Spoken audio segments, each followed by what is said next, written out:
புதுச்சேரியில் பாஜக காங்கிரஸ் கட்சியினரிடையே ஏற்பட்ட மோதல் தொடர்பாக காங்கிரஸ் நிர்வாகிகள் 4 பேரை போலீசார் கைது செய்தனர். டெல்லியில் நடைபெற்ற ஏஐ மாநாட்டில் காங்கிரஸ் கட்சியினர் போராட்டம் நடத்தியதற்கு எதிர்ப்பு தெரிவித்து புதுச்சேரியில் பாஜகவினர் ராகுல் காந்தியின் உருவ பொம்மையை எரித்தனர். பதிலுக்கு காங்கிரஸ் கட்சியினர் பாஜக அலுவலகம் நோக்கி சென்றதுடன் பிரதமரின் உருவ பொம்மையை எரித்தனர். இதையடுத்து இரு தரப்பினருக்கும் இடையே மோதல் ஏற்பட்டது.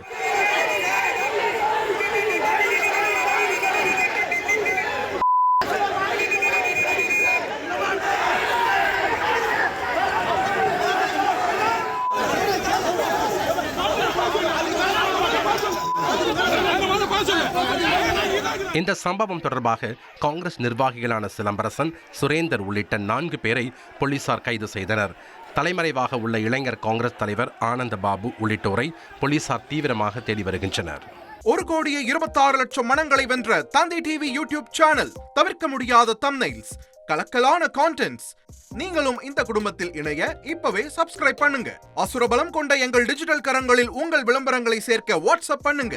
893988883778. Email advttv@dttv.in.